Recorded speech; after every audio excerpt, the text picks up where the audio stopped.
Something shifted the second he said it. Not in a dramatic, studio lights flashing way, but in that quiet, unmistakable way that settles over a Good Morning Britain sofa when a guest stops performing and simply tells the truth. Paul Sinha, the man millions know as the Sinhaman, looked straight into the conversation and explained that he wants to prove to the world Parkinson's is not the end of somebody's story. Diagnosed at 49, he has spent the years since refusing to let the condition write the final chapter for him. You could feel the weight of that sentence land. Viewers who have watched him for years on The Chase suddenly saw the same sharp mind, the same dry humor, the same competitive fire, now carrying an extra layer of quiet determination. Many people watching at home recognized something familiar in the way he spoke. It wasn't self-pity. It wasn't defiance for the cameras. It was a man who had already decided that this diagnosis would become part of the story rather than the full stop at the end of it. What makes the moment linger is how naturally it fits the person we already know. Paul has never been the type to hide.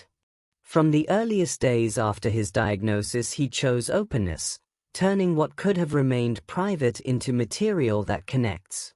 On Good Morning Britain, the atmosphere softened around him.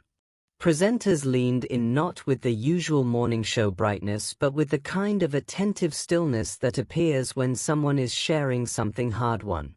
You could almost sense the studio adjusting its rhythm to match his. No rushing. No filling the silence too quickly. Just space for the words to breathe. Viewers online picked up on that shift immediately. Some said the segment felt different from typical celebrity health updates. Others admitted they found themselves thinking about relatives or friends living with similar challenges. A few simply wrote that they felt oddly proud of a man they only know through a quiz show.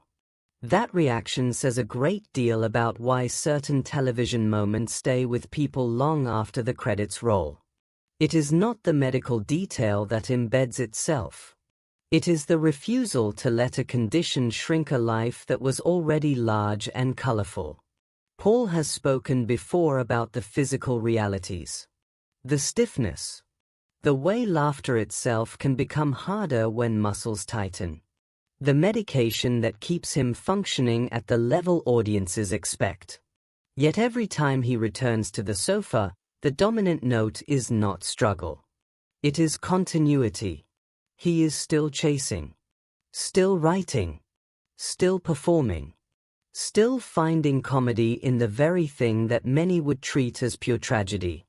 On one appearance, he even described Parkinson's as a comedy goldmine, a line that somehow managed to be both darkly funny and deeply honest at the same time. That balance is rare, and it is why audiences keep listening.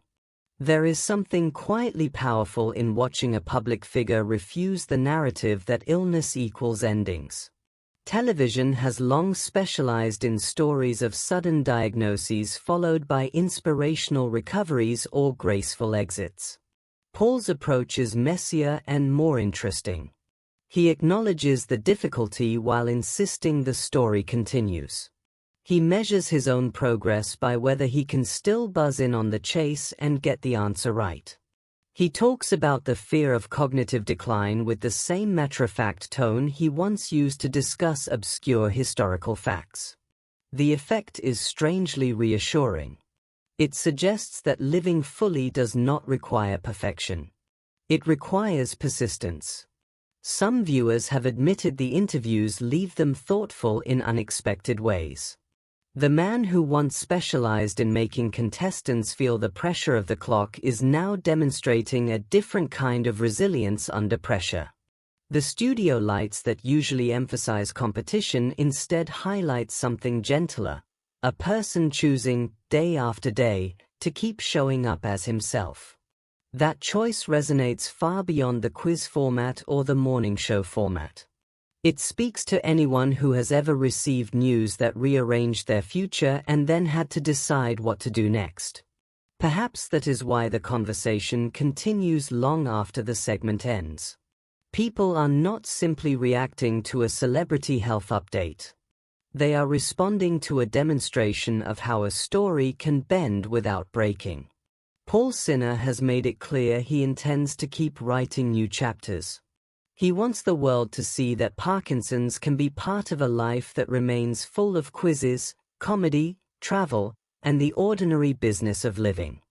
And in the soft light of a Good Morning Britain studio, with the presenters listening and the cameras rolling, that simple insistence feels quietly revolutionary. What stayed with many who watched was not a list of symptoms or a timeline of treatment. It was the calm certainty in his voice when he said the condition does not get to define the ending. Maybe that is the detail that keeps the conversation going. Because somewhere between the questions and the answers, between the laughter and the seriousness, viewers caught a glimpse of a man who has decided his story is still being written.